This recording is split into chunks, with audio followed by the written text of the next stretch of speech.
Hey everyone, welcome back. My name is Allison. I am a school librarian living and working in Linz, Austria, and I'm so happy that you decided to stop by my channel today.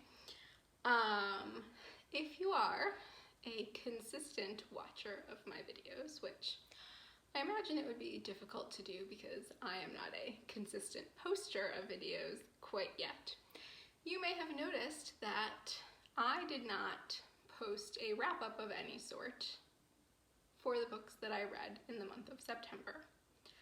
I filmed the video way back on like October 1st or 2nd or somewhere around there, and then life happened and I didn't have the time or mental capacity to do any editing of videos, and I haven't put anything up on YouTube in quite some time.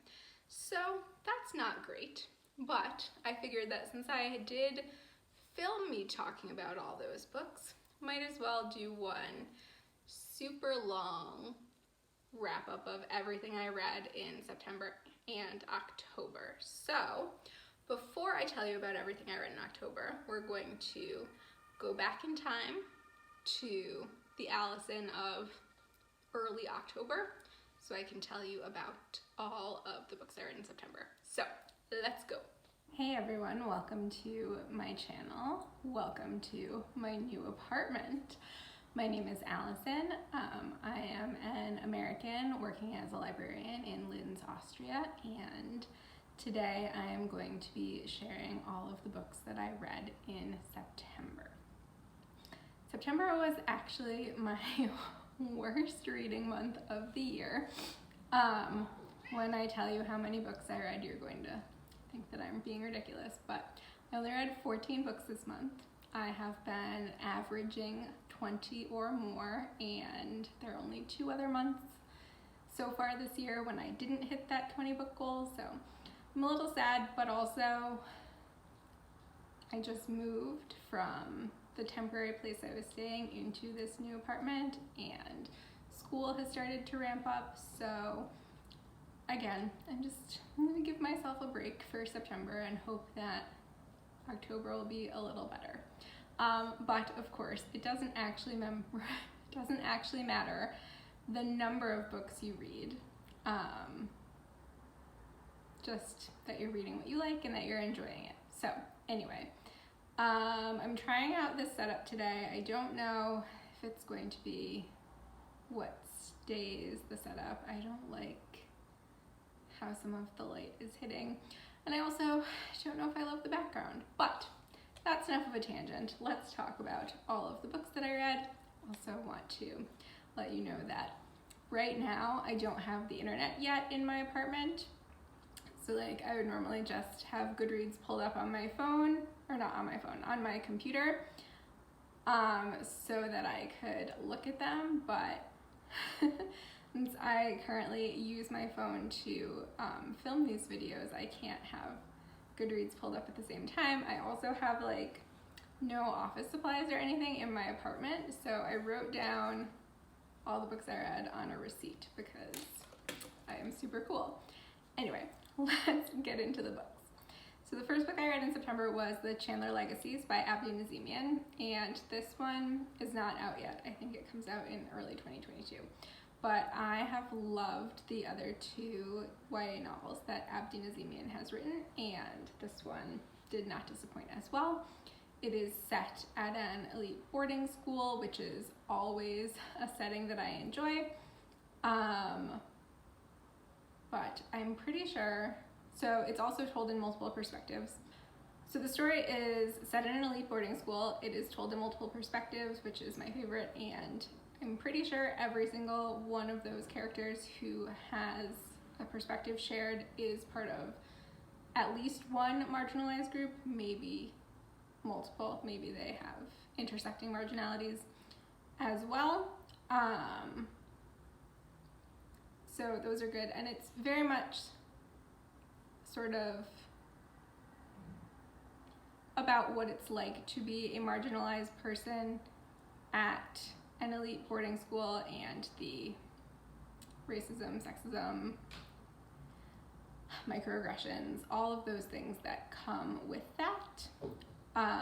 The people who narrate the book are all part of this special writing seminar in which only a couple of kids are chosen to be a part each year, and so that's sort of like the backdrop for them becoming friends and getting to know one another and starting to fight back against some of those bad things that are happening to them and to others like them on campus. So I really enjoyed it. I would definitely recommend it when it comes out. Yeah, pick up all of Abdi Nazemian's books, though only read like a love story if you want to bawl your eyes out. That's a tangent. Second book I read was The Charm Offensive by Alison Cochrane. This romance novel was adorable. It is sort of a bachelor type setting, and the main character, one of the main characters, is the bachelor on this show, and the other main character is one of the producers for the show.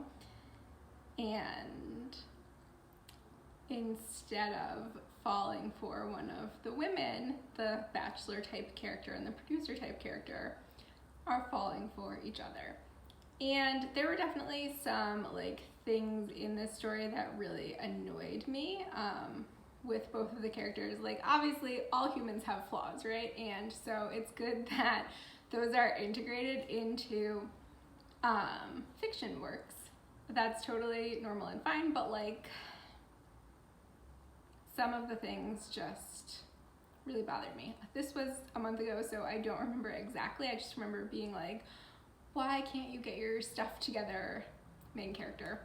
But it was super funny. It was hilarious, honestly. Like, I laughed out loud many times, which is important to me when it's a rom-com. I don't generally like the bachelor type shows. It's just not really my thing, but I do like reading about them. Like, I also really loved If the Shoe Fits, Julie Murphy's recent rom-com that is also sort of has a bachelorette type setting. So yeah, I enjoyed The Charm Offensive. It's LGBTQ, obviously, if you are looking for that. Yeah. Next, I read The Jasmine Project by Meredith Ireland, and again, I really loved this. This also had sort of a bachelor type component, not exactly the same, but so the main character in this book, she has a boyfriend who no one in her family or her friend group likes, and like they think that she just sort of doesn't see it. And so the plan is for she and her boyfriend to move in together. They're both about to start college, so they're both going to get an apartment together in the city in which they live and continue their lives. At the beginning of the summer, the boyfriend says that he wants to take a break for the summer and like reassess the situation at the end of the summer. And so he's going to go off and like have other relationships or hookups or whatever. And the family and friends are all really afraid that the main character is just going to like sit and wait around for him. Her sister also happens to be like a really well-known podcaster for The Bachelor. And so she decides to sort of create a bachelor type situation for her sister without her knowing about it. So basically, the family gets together and they pick 3 guys that they all think that she would like, and they orchestrate these like secret meetings and sort of get her to date all of them without her knowing that she's participating in this. And like, she's having a good time, she's meeting new guys, she seems to be like forgetting about the boyfriend, and like things are going well. But the sister with the Bachelor podcast, she also decides to start a podcast about this project, and it goes viral. And eventually the main character finds out about it, and, you know, everything kind of falls apart, but it is a rom-com. There is a happy ending. It's also super funny. I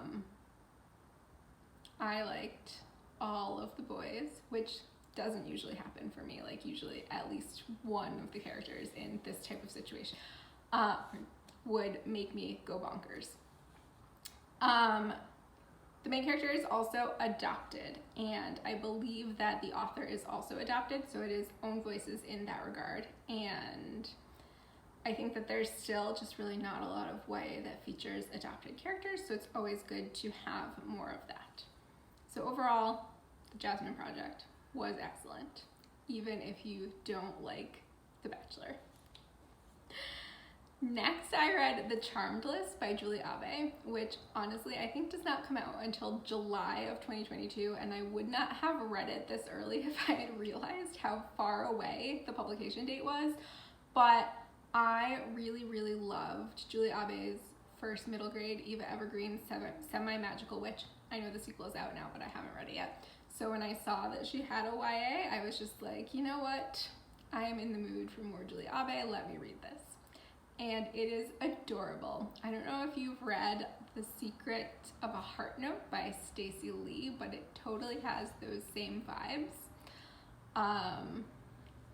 This is set in the real world, but some people just happen to have magic, but not like Harry Potter type magic. More like they can do little charms that like make you happy or ease your pain or anxiety. It's very whimsical and very cute. And it is a bit of enemies to lovers, which, as you know by now, I hate, but I still really liked the book. So the main character in this one, she has magic, and so does her sworn enemy who works at another one of these magic shops. And for some reason, I don't know, something happened, and she really wants to play a prank on this guy. And the prank that she ends up playing leads to her best friend, who does not have magic, learning that there is magic. And in this world, non-magical people are not allowed to know about that. And so as a consequence for this, she and her enemy have to go on a road trip to this like magic conference that happens every year, and on the way they need to stop and deliver orders and do stuff for their parents. And on the road trip, obviously it starts off, they still hate each other, or seems that they hate each other, but they get to go to like a fully magical village, which is just like adorable, and they learn more about one another. And of course, like slowly those enemy feelings turn to love feelings. And I mean, that aspect was fairly typical, but it was just like so charming and whimsical, honestly. Like, that's, if you are in the mood for those things, then this is absolutely a book to pick up. It was just super cute. Would definitely recommend. Next, I read The Little Bookshop on the Seine by Rebecca Raisin. And this is probably the only book on the list of things I read in September that I have like so feelings about. You know, I generally really love anything set in a bookstore, anything set in a foreign country, especially Europe. This is set in Paris in a bookstore. I just did not love the main character. I felt like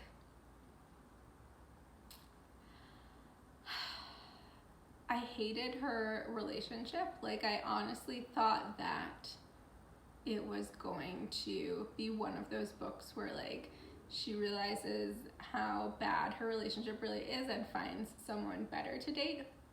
And I feel like the first half of that happened, but then she just kept trying to make it work.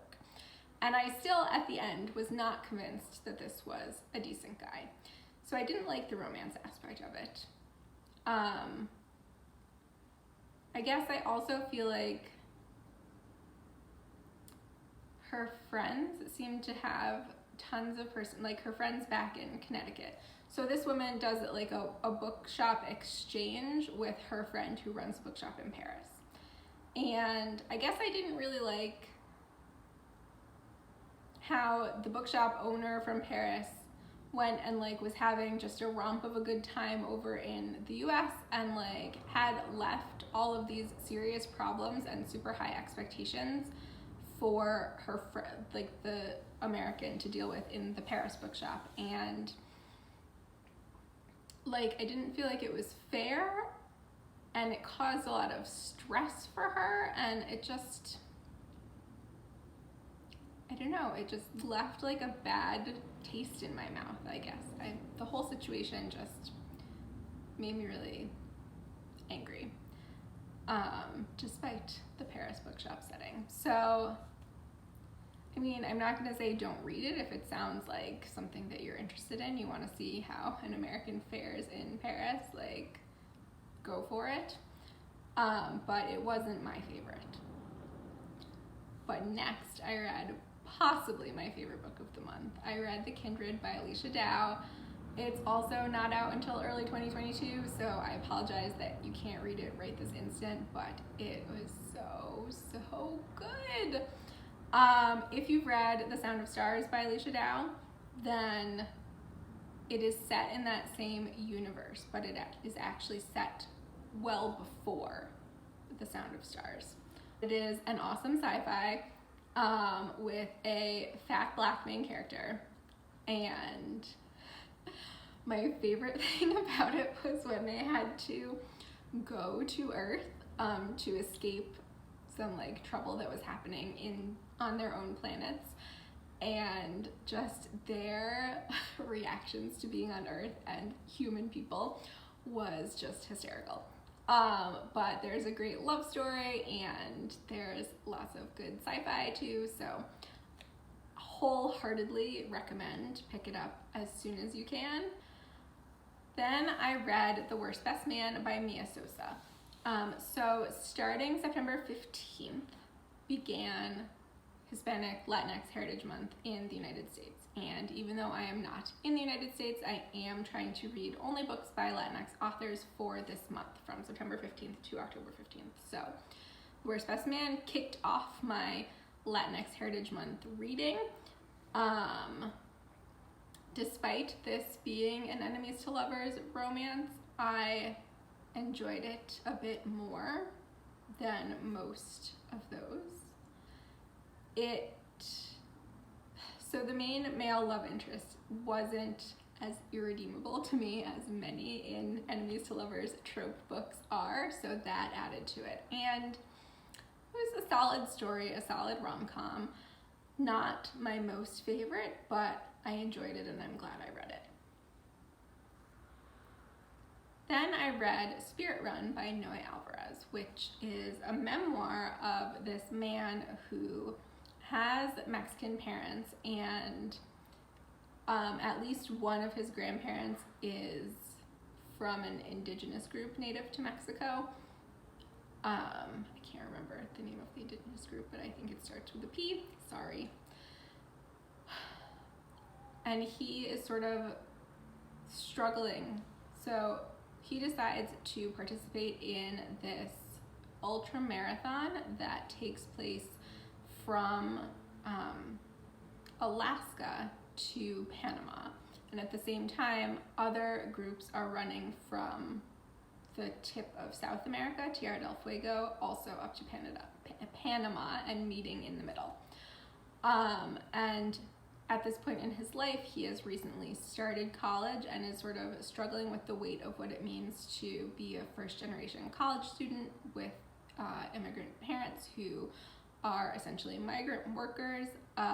So all of that weight is kind of a little much for him to bear. So when he finds out about this ultramarathon, he sort of feels like that's what he needs to do at this point in his life. And so the book is sort of a recap of his journey on the marathon and what happens with him, but also interspersed with stories not just from his childhood, but from the lives of his parents, to sort of connect all of that together. And it was a really interesting book. I actually kind of wanted a little bit more about like the marathon aspect, but overall, like, it was a really fast read for me, which is not usually the case with any nonfiction books. I read it in one sitting, and I did enjoy it. And then I read Lupe, Wong, Wont Dance by Donna Barba Higuera. This is a middle grade, and it was hysterical, and so, like, just such a unique voice. Very, very much a 7th grade authentic voice. And Lupe is a great character. She is a star athlete who really wants to meet this professional baseball player who is biracial, Chinese and Mexican, just like her. And she needs to have straight A's in her school term to do that. And then she finds out that in PE class in that term, they're going to do a square dancing unit, which is like her biggest nightmare. So she kind of goes on a crusade to get rid of this requirement. And along the way, she does learn a lot about herself. She experiences a lot of personal growth. She sticks up for her friends, even when she's like in a fight with them. It's really sweet and it's really funny, and it's a great middle grade. If you know any tweens, I would definitely recommend it to them. Or, I enjoy reading middle grade as an adult. Obviously, you can read it yourself too if that sounds great. But definitely also hand it to a tween, especially biracial ones. Anyway, next I read Infinity Reaper by Adam Silvera, and this is the sequel to Infinity Sun, which is Adam Silvera's sort of first fantasy writing, and I really enjoyed Infinity Sun. Of course, it did have the typical Adam Silvera bawl your eyes out ending.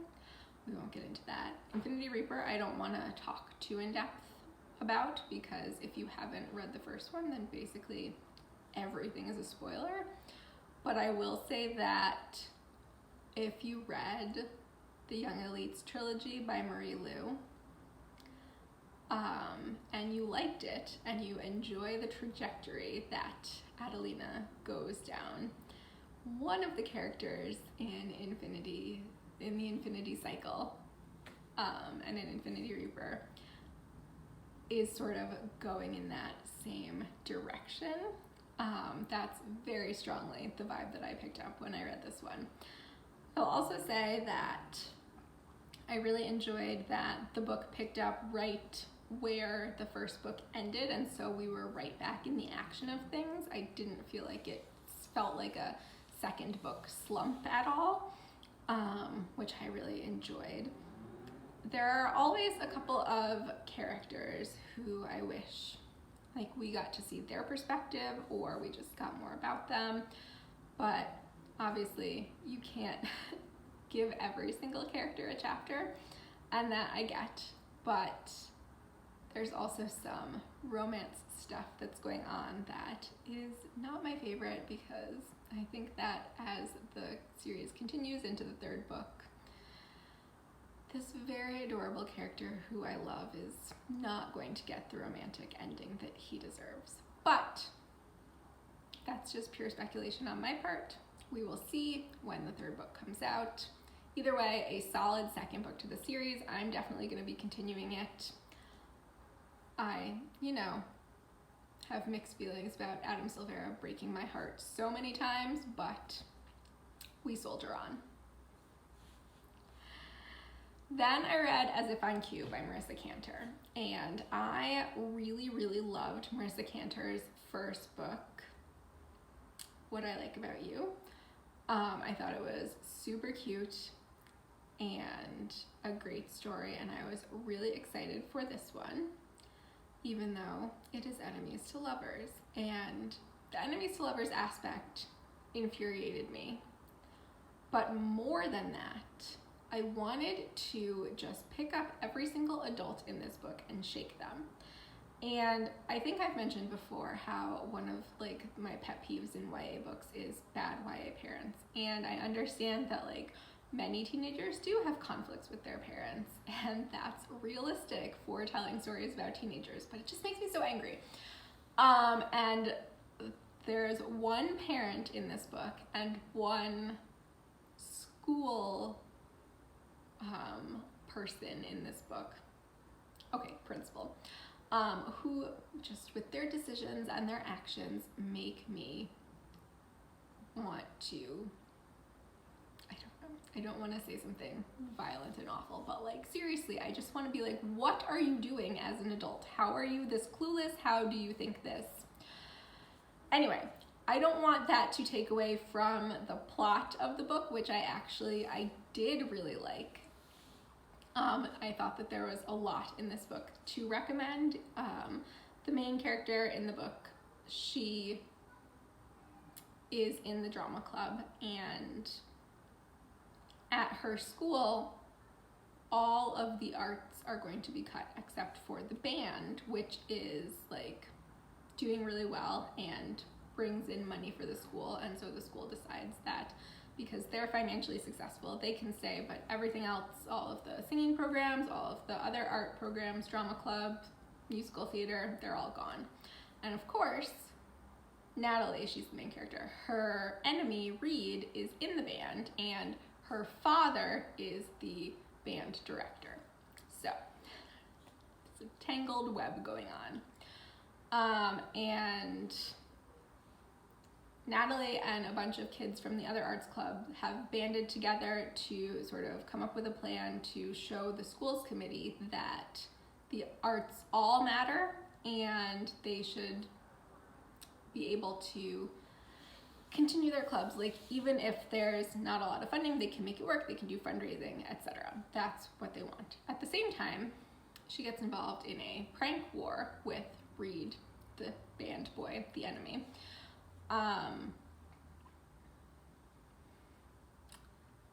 This is not the first prank war, and it's not the first time the prank wars have spiraled out of control. And this time there are consequences, and the consequences are, if anyone wants to have any arts programs this year, Natalie and Reed are going to have to work together to adapt the play that Natalie has written into a musical, because the band is now losing some of their funding too, so that this arts production can happen and the rest of the arts kids can have something. And so then we go from there. And of course, as we have in every enemies to lovers story, as they work together and get closer, they realize that maybe they're not enemies after all. And that's fine. Like, I did not love Reed from the beginning. I think that a lot of his actions were in the irredeemable category to me, but honestly, I hated the parents more. Like, that is where my ire comes from most in this book. And again, that is not to say you should not read this. This is probably just my own personal issues and baggage and whatever. But just prepare, especially if you're a grown-up reading this about other grown-ups. Like, it's just really annoying. But nonetheless, I'm not going to say don't pick it up. It's still a good book. Then I read Somewhere Between Bitter and Sweet by Lake and Z. Kemp. This has food at its center, which is another thing that I love in books. So the main character in this book, she really, really just wants to take over her parents' restaurant. She loves baking, she loves cooking. She's essentially been managing the restaurant without officially having that title for a while. But she is supposed to be going to school because her parents want more for her than what they had.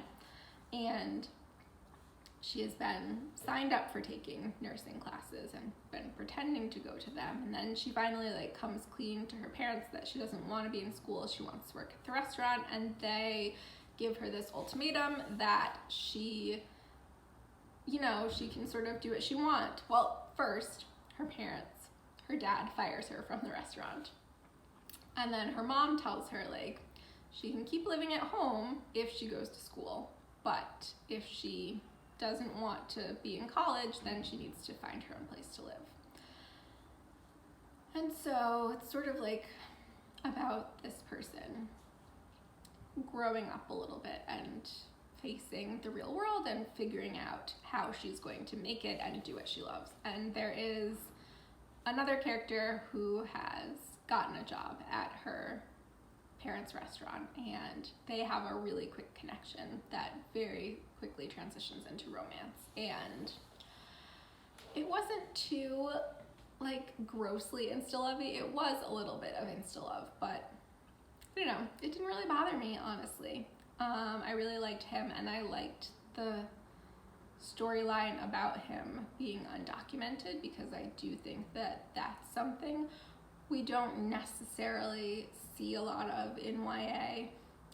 That's just like, it's a fact of life and what that person goes through, as opposed to like more, I don't know, serious stories about like crossing over the border or like being deported or something like that. So the fact that it was just like a matter-of-fact part of his existence and like the things that he had to do and had to be cautious about in order to sort of survive as an undocumented person were good. I mean, I don't know, like good, you know, as a part of the story, not like it's good that he was undocumented. I wouldn't call this a romantic comedy. There's a lot of serious issues like going on throughout the plot with both of the main characters and with like what's going on with the restaurant and other members of the community, and this guy who is kind of a loan shark, but it's really more insidious than that. He's got his fingers sort of in everything, and he's just a bad guy.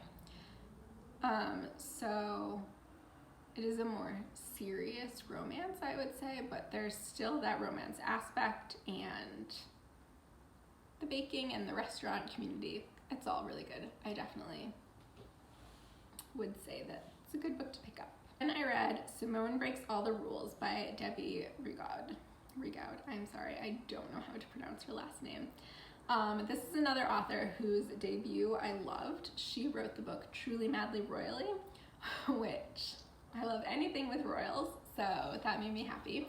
So I was really excited to pick up her second book, and this is very, very different, but still excellent. Symone is the main character, and her parents are immigrants from Haiti, and she has an older sister who's sort of always towed the line and followed the rules and done what's expected of her, down to having her prom date with another Haitian arranged by her parents.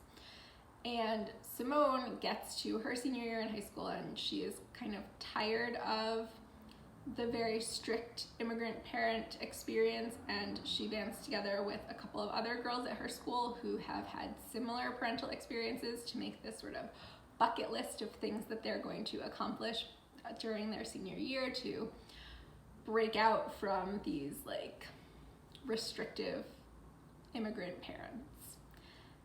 And so it's sort of about that. They do lots of things, from skipping school for a day to changing their style. But Symone's big one is to like have her own prom the way she wants it. She does not want her prom date to be arranged by her parents, even though that's their plan. And she wants to go with this guy who rides her bus every day, who she really thinks is cute, even though she doesn't actually know him. And so there's lots of scheming that goes on in this book. I love the friendship developments, and I really liked the unexpected romance that happened. It was really funny. I don't think that there are that many books about Haitian immigrants. I know there are. I know there are other Haitian writers. You know, I've read Edie's a Boy and Dear Haiti Love Elaine, like those. Yes, of course. But what I'm saying is it's always great to see more representation, and this was really good. And the final book that I read in the month of September was Don't Ask Me Where I'm From by Jennifer De Leon. And I think that if you have read and liked Piecing Me Together by Renee Watson, or you know someone who has read and liked that, this is a good book to read alongside that. It has sort of, it's not the same, but it has sort of the same vibes of like dealing with microaggressions, sometimes macroaggressions. So the main character in this book, she gets accepted into this program that takes students of color from inner city Boston schools and buses them to wealthier, more affluent suburban schools that are, of course, mainly white communities. And we can get into like the politics of all this, but essentially she gets there and she starts there a few weeks into the school year. And at this point, like, the kids from her program aren't really accepting her, but of course the white kids aren't really going to accept her either. Like, she only gets invited somewhere because someone wants help with their Spanish homework. She keeps getting asked where she's really from, all that type of stuff. And while she's dealing with this transition to a new school and having to make new friends, deal with the fact that her best friend from home has a boyfriend and hardly has any time for her anymore, aside from all that school and friend stuff, there's also something really serious going on with her dad, who has not been around for a while. And when she finds out the real reason, like, it's fairly shocking to her, and it adds a lot more tension and anxiety to her life. So having to go through that, having to deal with meeting a boy who she likes and finding out that he is maybe not a great choice for her based on some of his decisions, and like coming to the conclusion about that is a challenge. So I think the main character, like, she experiences a lot of growth from not even wanting to try this program to wanting to help make her school a better place. And that's really great. I think that it's definitely something that is really useful to have, because I know from working in schools, especially affluent independent schools, that there are a lot of these situations still happening with microaggressions and people from marginalized groups not being accepted or treated well in these communities, and the people doing the hurting just playing it off as a joke or not that big a deal. So any books that sort of add to this are great to have on the shelves. So overall, would recommend Don't Ask Me Where I'm From by Jennifer De Leon. So that is all of the books I read in September. Since Hispanic Latinx Heritage Month is from the 15th of September to the 15th of October, I'm going to continue reading Latinx books for the first half of October, and then we'll see what happens after that. Okay, welcome back to the present day. I hope that you enjoyed hearing my rambly thoughts about all the things I read in September. Now, it is November, so let's talk about everything that I read in October. I do have my laptop here with me so I can look at everything I read on Goodreads, because that's really the only place I keep track of things. And I do know that when I initially talked about how I was going to do my wrap-ups, I said they were going to be speed reviews. So since you are listening to 2 months worth of wrapping up, and I read quite a bit in October, I really am going to try to be a little speedier. But I will leave links to everything I read down in the description box. So if you do want more information, you can always check there. So the first book I read in October was Like a Love Song by Gabriela Martins. And for the first half of October, it was still Latinx Hispanic Heritage Month, so I was still reading books by Latinx authors during that time. And I loved this book. It had famous people, and it had my favorite trope of fake dating. So what more could you want, really? But it was great because, like, aside from the romance aspect, there was a lot about the main character sort of grappling what it meant to be famous in America as someone of Brazilian descent, and, like, staying true to her heritage, I guess, while still, you know, enjoying and continuing to pursue the fame and success that she deserved as a very talented artist.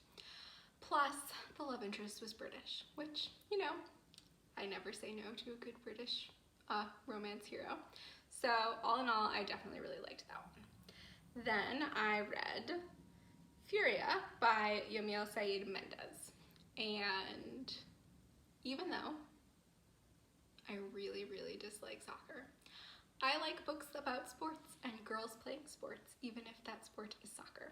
This was really great because it was set in Argentina, outside of the United States, so it was just really interesting to get that perspective, especially, like, the family was very embroiled in traditional gender roles and patriarchal structures, and that's the thing we have to grapple with all over the world. It's certainly not unique to Argentina, but it was really interesting to see how the main character sort of dealt with that and overcame that. And I really liked that while there was some romance and a love story, it was not the central part of the plot. Like, the main character was really devoted to finding her own success and being a good soccer player, and how she could, you know, have a successful life outside of being attached to a successful man. So I definitely liked that aspect. The soccer stuff, you know, I can take or leave, but I love a passionate main character, and she was passionate about soccer, so all good.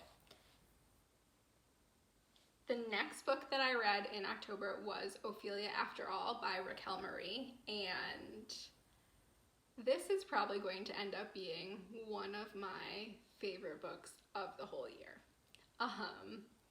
I loved it so, so, so much.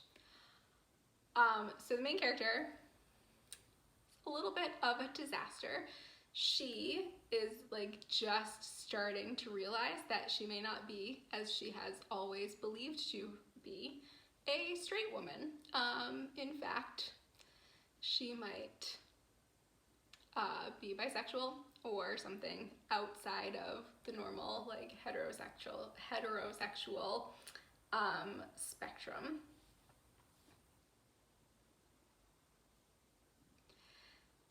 So as she is sort of coming to this realization, she is not handling it super well.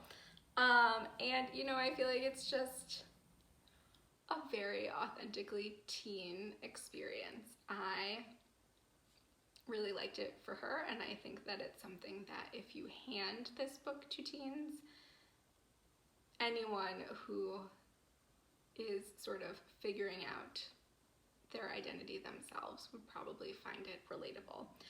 But outside of that, the whole cast of characters, like her whole friend group, it's just a really inclusive community. You know, there's ace representation, which I always appreciate. There's pan representation, aromantic, bisexual, like so much under the queer umbrella that it will be so great for so many people to see themselves in this book and see positive portrayals of these identities that we don't get to see nearly enough of in YA books. I mean, I know it's getting better, it is. There's a lot more representation, there's a lot of inclusivity, but it's just, I really loved the whole cast of characters, and I loved, like, the authentic and honest conversations about different identities. And I also loved that the main character grew her own roses and had this like amazing garden, and that was just like a unique app. Like you don't see it a lot in YA books, so that was good. And also, this book, it's not a romance. It doesn't have a happy ending between the main character and the person that she really liked throughout the book. And I think that's good too, because you know I love a good romance. But teenagers don't often or always end up with the people they fall in love with in high school, and it's good to see a realistic portrayal of that too, and to see her sort of, I don't want to see rebounding because that has a negative connotation, but like realizing that there are other people she could be attracted to as well, and like, yes, she liked this person, but it's not the end of the world. She's going to move on. She's going to find someone else. She's still going to have like a happy and successful life. So yes, I loved Ophelia after all, like with my whole heart. Then I reread What If It's Us by Becky Albertalli and Adam Silvera, because I knew that I wanted to read the sequel, and I just wanted to have Arthur and Ben fresh in my minds when I did so. So,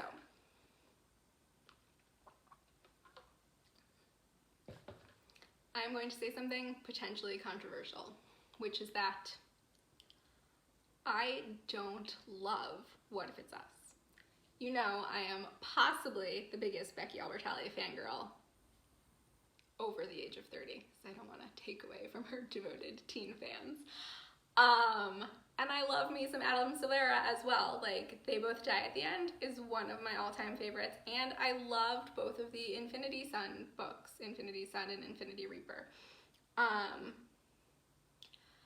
When I first read What If It's Us a couple years ago, I just was kind of underwhelmed by it. Like, I didn't love either character. I just felt like Arthur was a little too much for me, and Ben was a little too jaded for me. And like, those are their personality. Like, they're still good, well-developed characters. I just didn't connect with them as much.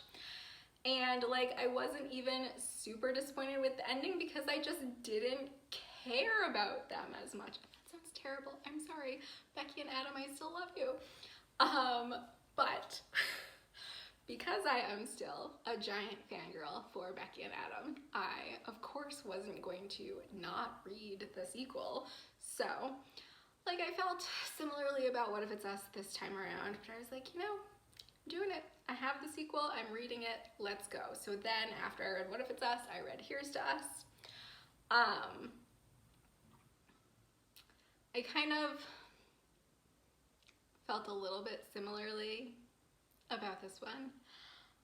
I was actually even like a little bit sadder because, you know, in this one, it's the first time that Arthur has been back in the city since the city being New York City, where they met and had their meet cute and their summer romance in What If It's Us.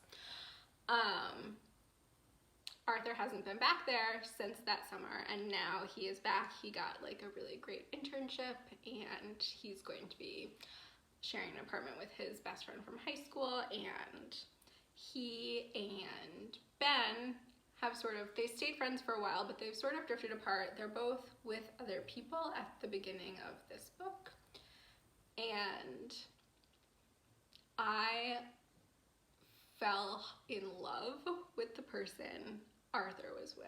Like, he gave me a lot of Simon Spear vibes, and I just thought he was super sweet and adorable, and I just could sort of read the writing on the wall of how the book was going to, like, it's a sequel to What If It's Us. Like, you kind of know where it's going to go. I'm not going to say more than that because it is a sequel and I don't want to spoil anything, but like, I kind of figured there would be a logical conclusion, and after meeting this new character who Arthur was with, I didn't want the logical conclusion. I felt really sad about what happened with this character. I do think that I liked Here's to Us a little bit better than What If It's Us, and because I am absolutely a sucker for a happy ending, I did 100% love how it ended. Even like, again, I am not as invested in these characters. I don't love them the way I love Simon Spear. Or the guys from the Infinity Cycle whose names are Brighton and Emil. And yet I still cried at the ending. So that's all I'm going to say about that. If you like romances, if you like books set in New York City, if you like Becky Albertalli and Adam Silvera, 100% read the book. I'm sure that it's just my weird brain that makes me think this way. Anyway, moving on. After that, I read another arc of a book that's coming out in the future, Lulu and Milagros Search for Clarity by Angela Velez. And I really loved this one too. This is a road trip book, but it's like a school road trip. So, they're on a bus going across the country. I think there's some flying too. So I guess it's not really a road trip book, but it is a trip book. And it's two sisters who are, not super close. They're still like loving sisters, but they're very different. They have very different personalities and, kind of goals and plans for their lives. And then they end up on this trip together and sort of get to know each other a little better, I think, and like, I guess see like from the other person's perspective a little more. There's also a third sister who has been kind of like going through some stuff, and she's older, she's already in college. And like the choices that she's made for her life have sort of had some effects on Lulu and Milagros' lives. And so like that comes into play in the book as well, and like I loved the sister dynamics. The one thing I will say, this is like such a ridiculous, like small nitpicky thing. Okay, so the trip that they're on is like a college visit trip. So they're going to a couple of different colleges across the country. One that's in Pittsburgh that I don't remember the name of, the University of Notre Dame, where they spend a significant amount of time because they're on a trip with their Catholic high school, and then Stanford.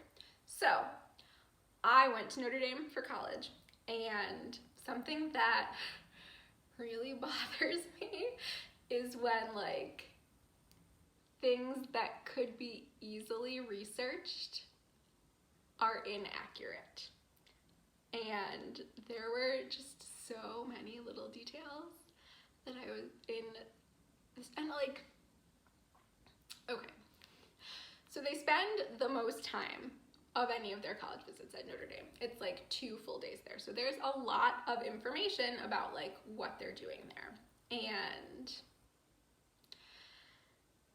there's just so much that's wrong, and it bothered me so much. So at Notre Dame, there are only single-sex dorms. And in the book, boys and girls were staying in the same dorm. There's also staying in like a high-rise dorm that had like 30 stories or something, which Notre Dame doesn't have any tall dorms. There are 2 towers on campus that used to be dorms, and someone like fell out a window of a high story, and now there aren't any dorms that are over like 4 stories tall. And then they like talked about the dining hall that they went to, and it was very clear that the author like just did a Google search and clicked on the first result, which was for the name of the dining hall at the University of North Dakota, not one of the dining halls at Notre Dame. And so like those just little details that like you can so easily figure out and that are inaccurate, that just like, it makes me a little mad. but I'm going to stop ranting about that. Overall, I still really loved the book. I just didn't love the Notre Dame parts. Moving on. The next book I read was The Grimrose Girls by Laura Pohl. And going into this one, I had heard some mixed reviews of it, so I wasn't really sure what to expect. But I ended up really liking it.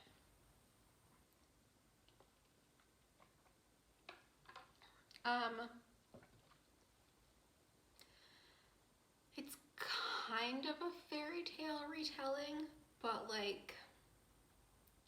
not really.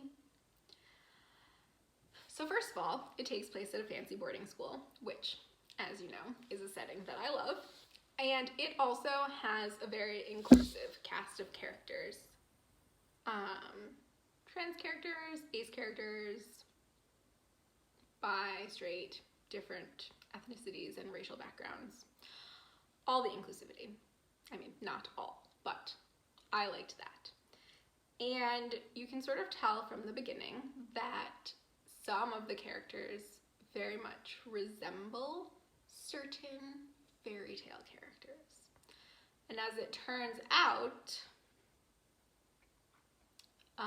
there's something really sinister happening at this school in terms of the characters, or the girls who go to the school,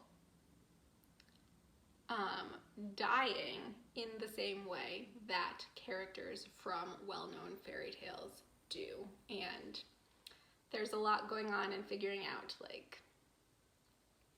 how exactly this is happening and who's behind it and who else knows about it and how to stop it.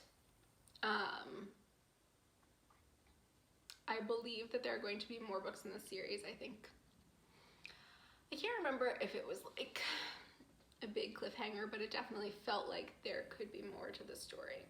So I enjoyed it. I think that it was interesting in that it wasn't a straight fairy tale retelling, and there was a bit of murder mystery as well. Plus, boarding school setting. So yeah. Next up, I read You Had Me At Ola by Alexis Daria, which is a romance novel about famous actors who fall in love.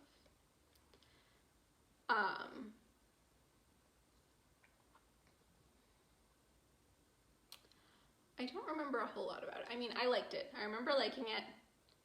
It's not when I read books about famous people, I really like the famous and not famous person fall in love. When it's two famous people, I'm just whatever. But it was still good. I don't like when characters keep big secrets from each other, and so that one of the romantic interest was keeping a big secret, and I did not love that, but overall it was still a perfectly enjoyable romance. Yeah. Then I read Paula, Santiago and The River of Tears by Taylor K. Mejia, which is a Rick Riordan Presents book, and I really enjoyed this one. I think the main character's growth throughout the story, as she sort of figured out that her mom isn't just some flaky person who cares about tarot cards and mythology and stuff, and how she has to sort of accept that what she's always believed about the world isn't the whole story. I thought that was great. As with all Rick Riordan Presents books, there's good adventure, there's quests, there's danger and action. I haven't read a ton of the Rick Riordan Presents books recently, so it was good to get back into this one. I definitely want to read the second book in this series, and also to just pick up more of the ones that I haven't gotten to yet. So 100% would recommend that one. Then I read Just Your Local Bisexual Disaster by Andrea Mosqueda, which I am super glad that this book was written by a Latinx author, because when I saw it on NetGalley with that title, I was like, I need to read this immediately. So the concept of this book was very interesting. Basically, this girl, the main character, she needs an escort for her sister's quinceañera. And she's got a couple of different contenders. She has her ex-boyfriend who, like, she still, like, isn't sure if she loves, and he's been sort of putting out vibes, like, he still maybe is interested in her. And then she has her best friend who, like, was her first crush. And she's, like, gotten over it, but now her best friend seems to be acting, like, sort of flirty, like, are there feelings there? What's going on? And then there's a new girl at school who is super intriguing to her, and she might be developing feelings for. So she decides to, she also has to do this, like, semester-long project for one of her classes that sort of has to show, like, a personal journey that she goes through. So she decides to create a Finsta, a fake Instagram account, and document herself, like, figuring out which one of these three people she sort of wants to be with. And I mean, it just spells trouble from the very beginning, like bisexual disaster energy all the way. So it was great.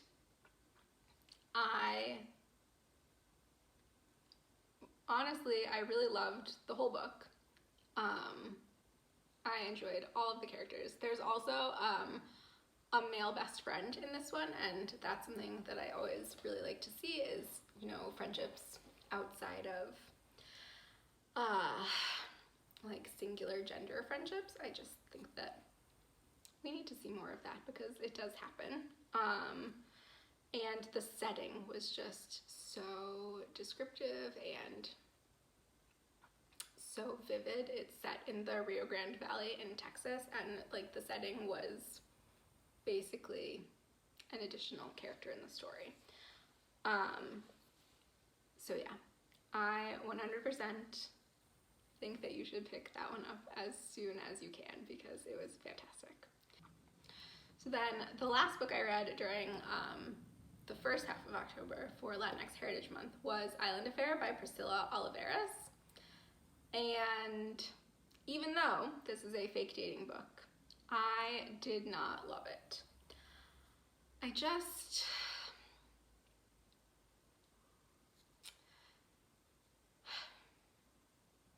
I didn't connect very well with the characters. That was the first thing.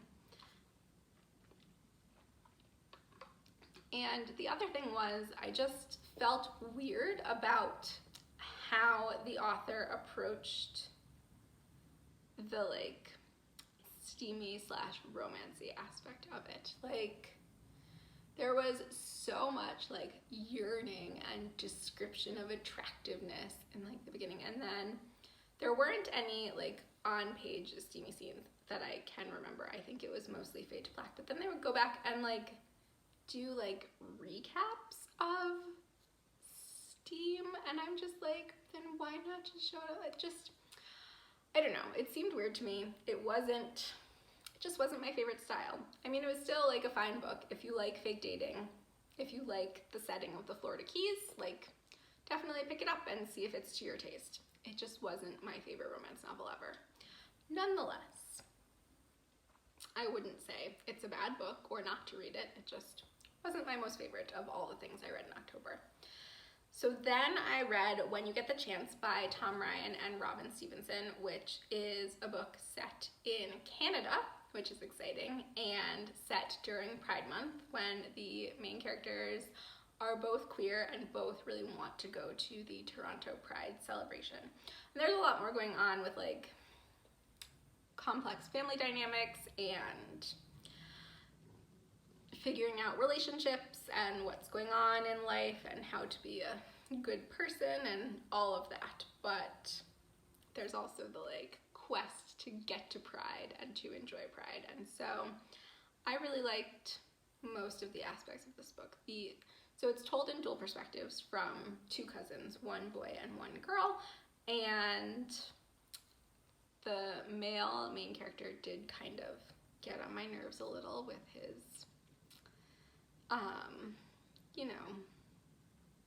male privilege, but I do think he experienced some growth as we went through the book, and I did enjoy the other characters and the plot in general, so a worthwhile read. Then I read another book that is probably going to be in my top books of the year, and that is The Heartbreak Bakery by A.R. Capetta.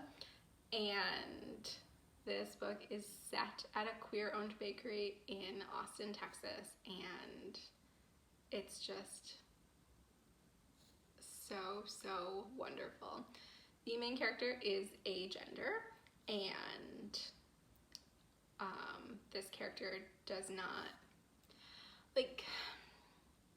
so first of all, there's not a lot of agender rep in YA, so that was great to see. I think that the character sort of describing how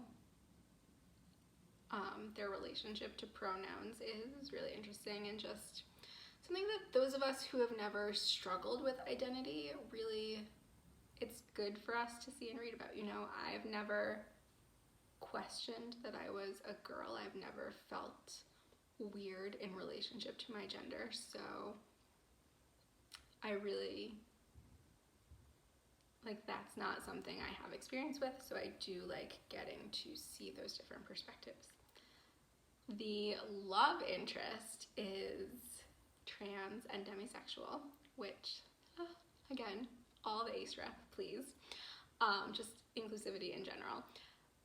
And the main character, she's a very talented baker, and she finds out in this book that if she's feeling very strong emotions when she's baking, she sort of infuses that into her baked goods, and it unfortunately leads to some breakups, which she then feels the need to fix by coming up with other baking creations. And the story itself is great. All of the characters are great. The relationship between the main character and the love interest is possibly one of my most, I truly would like a 35 to 40-year-old version of the love interest to appear in my life right now. But probably that won't happen. Anyway, if you haven't had The Heartbreak Bakery on your radar, please put it there, and please read it as soon as you can. Then I got into a little bit of a rereading habit. I reread some of my comfort books. First I reread Tweet Cute by Emma Lord, which I think after I read The Heartbreak Bakery, I just wanted to read another book about a baker. And I love Tweet Cute so much. This is already the second time I've reread it this year, so let's not talk about that. It's fine. I don't have a lot to say about it because it is just a favorite. I love the banter, I love the romance, I love the baked goods. It's just one of my all-time favorite books. And then I read two of Emma Mills's books, This Adventure Ends and Foolish Hearts, which are my two favorites that she has written. Again, they're both rereads for me. I think that what I love most about This Adventure Ends, obviously I love the friend group and I love the romance and all of that, but I most love the dad who starts writing fan fiction for this teen werewolf show. That is my most favorite aspect of the book that I will ride or die for. Foolish Hearts, my favorite aspect of the book is the obsession with a One Direction-esque boy band called This Is Our Now. I also super love the romantic interest in this Gideon Pruitt. He is another one who, if a 35 to 40-year-old version of this person showed up at my door, I would not complain. But the friendship that develops in this book, particularly surrounding the This Is Our Now fandom, it just like fills my heart with joy. So if you are not reading Emma Mills books, I don't know why, but these are the two best in my opinion. And if you like fandom, they are infused with it in ways that like doesn't take away from the story, but definitely enhances it. That's all I'm gonna say about those. My rereading streak ended then, and then I started reading some books by Indigenous authors. So November in the United States is Native American Indigenous Heritage Month, and my plan, just as it has been for the other like heritage months throughout the year, has been to read only Indigenous authors in November. But one of my reading goals for this year was also to complete the American Indian Library Association's Read Native Challenge, which has like 26 prompts, I think, for the adult list. I'm certainly not going to be reading only adult books. There are some categories that like I couldn't find an adult book that I wanted for it, and like I don't see anything wrong with reading picture books or middle grade or YA books for them. But because I did know that a number of them would require me to read nonfiction, and nonfiction does take me a bit longer, I wouldn't necessarily be able to complete the challenge strictly within November, and so I wanted to sort of get a head start, especially on some of those nonfiction things. That was a very long way of saying that the next book I read was a memoir called Call Me Indian, written by Fred Sasakamoose, Fred Sasakamoose, who was the first treaty Indigenous person to play in the NHL. So he was a professional hockey player from Canada. And this book sort of tells the story of how he went from living in a residential school to becoming a professional hockey player, and how like even though there was so much trauma inflicted upon him and his family because of this residential school experience, without it he might not necessarily have gotten to where he was in terms of becoming a professional hockey player. So like that is interesting.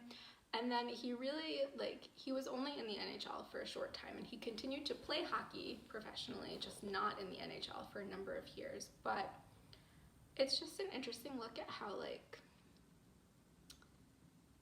you can achieve the dream that you set out to, but that doesn't necessarily mean that your life is going to be perfect or without struggle from that point on. And also an interesting look at the things that he probably was able to accomplish and like better in his community because of the recognition he got for hockey. So it's just like there's so many different interesting aspects of it. I found it to be a really interesting read, and also fairly quick for a nonfiction book. I'm honestly thinking about purchasing it for my dad for Christmas, because he likes nonfiction and he likes sports, and I just think that it's a perspective that not many of us would consider, and it was a really interesting read. Then I read the book It Happened One Summer by Tessa Bailey. So I have come to the conclusion that Tessa Bailey and I are just not a match when it comes to romance novels. I had read 2 books in her another of her romance series, the one that's like tools of engagement, fix it up, fix her up, I don't remember. They have to do with tools. I think the series itself is called Hot and Hammered, which I think is a little gross. Anyway, I read 2 of them, and I just really don't like the way she writes the steamy scenes. I don't connect with them in terms of my personal taste for romance books. But when I heard that this book, It Happened One Summer, The main character was like basically Alexis from Schitt's Creek. I was like, well, I love Alexis and I love Schitt's Creek, so I want to read this. And I loved the main character. Piper was great. She was like Alexis, but less annoying. And I felt that her growth throughout the book was really great. But I hated the steamy scenes. I hated them. And I cannot tell you why. I can't put my finger on it. There's just something about them that just makes me feel a little icky instead of like they're, good. And that's just me. That's a personal thing. I know tons and tons of people love Tessa Bailey's books, and I would never say don't read it, it's terrible. It's not. It's not for me. So I think that even though I know this series is going to continue, and I know that in the other series there's another book I haven't read, I think I'm done with Tessa Bailey books. I think that there are so many other romance authors who I really like the entirety of their books and not just the aspects around the steamy scenes, that I just am gonna stick to them, I think, because life's too short and there are too many books to read. Next I read Surviving the City, which is a graphic novel by Tasha Spillett, and this is another book by a Native author. This is a really short graphic novel, and I know it's only the first volume. There are more that I haven't read, but it was so good. I think that the way that the art portrayed all of the missing and murdered Indigenous women that still are a part of these main characters' lives, because they're just, the past generations are just infused in their lives, as well as the portrayal of scary, threatening men who are constantly a looming threat in their lives because of this reality that so many Indigenous women are missing or murdered. So this really short book packs a huge punch, and both of the main girls are dealing with stuff. One has lost her mother, one is about to be taken from the home that she has lived in, and so there's just a lot going on in such a short time, and I just thought that it was really impactful. And when it comes to graphic novels, I read them mostly because the kids I work with like them, and so I like to have knowledge of them to book talk and recommend and everything. I don't normally care that much about the art style or whatever, but this really was impactful. So that's, something you could consider picking up if you are looking to read books by Indigenous authors during November. The next book I read was Journey to the Heart of the Abyss by London Shaw, which is the second and final book in the Light to the Abyss duology. The first was Light at the Bottom of the World. For some reason, titles are just not sticking in my brain these days. So anyway, Journey to the Heart of the Abyss picks up a little while after Light at the Bottom of the World ends. There's a lot going on that I don't want to say anything about, because if you haven't read the first one, then it's spoilery. But basically, one of the nice things about duologies is that I don't feel like you get that second book syndrome, where the second book is maybe slower or feels more info dumpy. There's still plenty of action in this one. I loved the friend group, and I loved when the main character got to be reunited in person with her friends, and I loved the hologram navigator Oscar Wilde. There's just a lot to enjoy. I did feel once got toward the end, there was a point when I was maybe 40, 45 pages from the end, and I was kind of concerned about how everything was going to wrap up in that short a time period, but I should not have been worried. London Shaw did a great job, and I felt that it was a satisfying conclusion to the duology. then I decided that it was time to start reading some holiday rom-coms. I realized that I had like 4 different Christmas rom-coms on my Kindle that all like came out recently in October or are coming out at the beginning of November, and I just wanted to read them all. I didn't read them all. I only read one of them, The Holiday Switch by Tiff Marcello, and it was fine. I didn't hate it, but I didn't love it either. The concept that like I feel like was emphasized in the like blurb was that these 2 characters switch phones, and that happens, but it's like a very, very brief aspect of it. They switch back almost immediately, and it's true that they both like learn a little secret about each other from that, and that influences the rest of the story, but it isn't like, you know, hilarious hijinks connected to them switching phones, which is sort of what I had thought going into it. And maybe I just didn't read the blurb carefully enough. That very well may be on me. But I mean, it's a good holiday rom-com. Like I said, there's plenty of holiday stuff going on. If you like towns that are super into Christmas and like have their identity wrapped in this like Christmas stuff, then this is a book for you. I also really loved the main like character, her family and their dynamics, especially her relationship with her younger sister. So all in all, it was definitely an enjoyable book. Like I said, solid read. Not like, it doesn't hold up to my personal favorite, Dash and Lily's Book of Dares, but it doesn't mean that I wouldn't recommend it to other people looking for a holiday rom-com. Next I read Walking into Worlds by Wab Canoe, which is another book by an Indigenous author.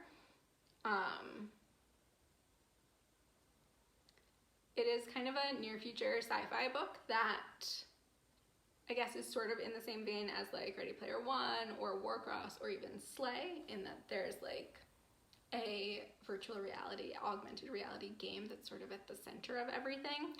And this book tackles a lot of big issues like misogyny in the gaming space, and like adds an additional layer when it comes to violence toward Indigenous people, and all of that was like important but also really hard to read. Nonetheless, like I do think that it's a good addition to this sort of gaming subgenre of sci-fi. I would definitely hand it to people who are looking for more books like those. My one qualm was the way the male author wrote about the female main character's weight and how she sort of saw herself. I did not love that. I did not think that it was particularly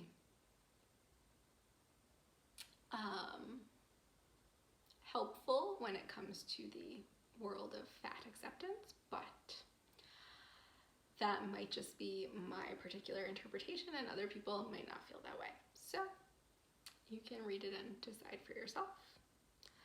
Next I read To Hear It in Bloom by Farrah Heron, which is another book about a girl and her flowers. This is really great. I wholeheartedly enjoyed To Hear It in Bloom. I actually have not read any of Farrah Heron's romance novels, which I feel like is an oversight on my part, and I will be picking some up. But her first YA book was certainly great. The main character in this book is a fashion designer, and her fashion internship falls through. So she ends up going to spend the summer with her aunt, who owns a boutique. And the boutique is in this small town that is just super known for like floral everything. Like the whole town is flower crazed. And they have this big competition at the end of every summer called the Bloom, which is like a floral sculpture thing. And so the main character sort of gets into floral design throughout the summer as she gets to know her new neighbors and friends who are big into flowers. And so that aspect was just really cool. I did really like the romance aspect. There's lots of good representation. And yeah, it was just something that I would recommend. Then I finished the month with 2 nonfiction books. I actually listened to the audiobook of John Green's The Anthropocene Reviewed because I had heard other people say that, first of all, like, if you like listening to John Green, he reads the book, why wouldn't you want to? And that there were some bonus chapters in the audiobook that weren't in the physical book. And so I've always really enjoyed John Green's Vlogbrothers content and like Crash Course and stuff. Like, I like listening to him talk. I feel like he's engaging. So I figured if anyone was going to get me to pay attention to an audiobook, it would be John Green. And I did enjoy it, although I do think that his reading in the audiobook is slightly less engaging than the video content he makes on YouTube. But still, like, I was able to pay attention for most of it, which is often a challenge for me in audiobooks. And I did really enjoy this book. I thought that the way that he wove together, like, his personal thoughts and experiences and memories with, like, quotes from other people and historical facts, it was just done really seamlessly and really deftly. I just thought that it was really great. And then finally, I read Girly Drinks by Mallory O'Meara, which is a world history of women and alcohol. And if anything is going to make you mad about the patriarchy today, let it be this book. It was so interesting. Like, this book was packed with tons of information about the history of women and alcohol, which I know is the subtitle, so like, duh. The way that it was done was just really interesting. So the author basically tells the story chronologically, starting 4,000 years ago with like the initial women who like first figured out what alcohol was and like what fermenting things did, and like and goes throughout history to the modern day and focuses on like some specific well-known women throughout history who had an impact on the alcohol industry, or had some effect on how we use alcohol or innovation or whatever. But then also brings in just like facts and stories from throughout the world of things that were going on during those times as well, either other specific people or groups of people. And it just does a really great job of demonstrating how